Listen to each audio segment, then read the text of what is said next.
اللہ کے محبوب علیہ السلام ایک دن مدینے سے گزر رہے تھے تو ایک شخص جس کا نام تھا سوا، تو وہ گھوڑا لیے جا رہا تھا، حضور کو پسند آ گیا، اس سے کہا کہ یہ بیچتے ہو؟ اس نے کہا بیچتا ہوں۔ کتنے کا؟ اتنے کا۔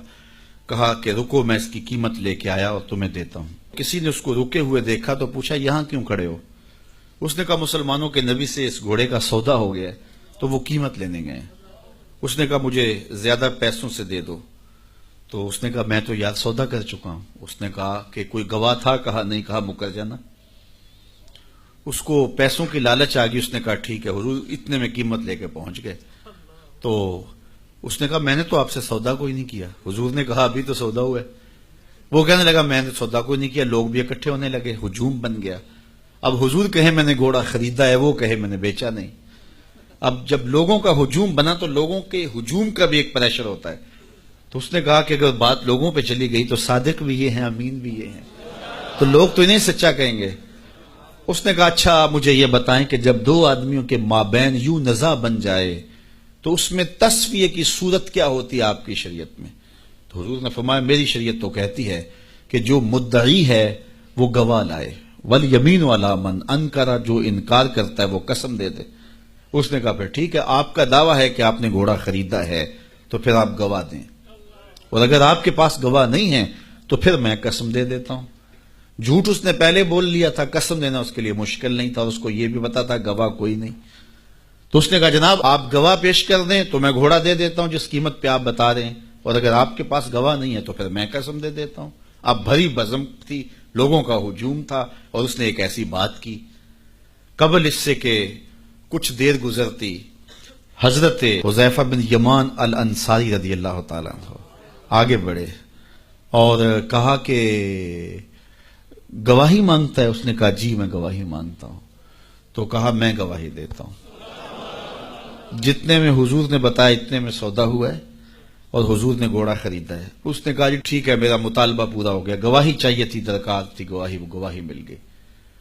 تو اس نے گھوڑا دے دیا اور قیمت اس نے لے لی۔ قیمت اس نے اپنی مرضی کی گھوڑے کے مطابق ہی لی تھی، وہ تو زیادہ پیسوں کے لالچ میں مکرا تھا۔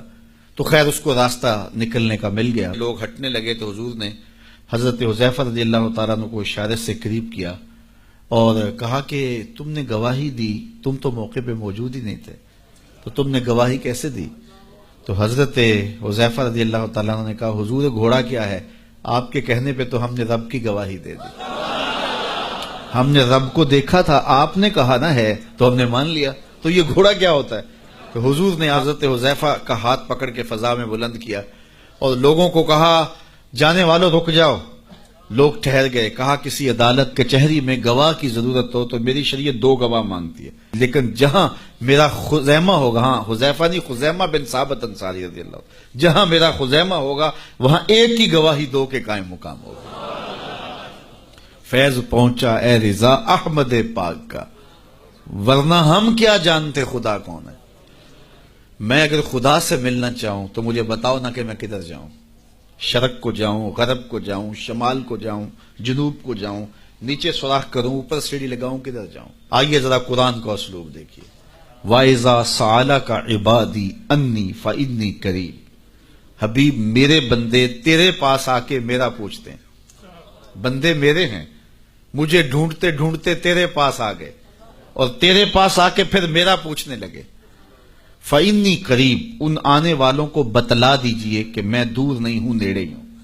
فا تاقیبیہ کے بعد علماء تفسیر نے لکھا کہ کل مقدر ہے، یہاں کل ماننا پڑے گا۔ فَإِنِّي قریب اے فَقُلْ إِنِّي قریب، ان کو کہہ دیجئے کہ وہ دور نہیں، آگے ہو تو مل جائے گا۔ یہ ہے ترجمہ کل کے مقدر ماننے سے۔ لیکن صوفیہ فرماتے ہیں کل کو مقدر ماننے کی ضرورت ہی کیا ہے، بات ہی سیدھی ہے۔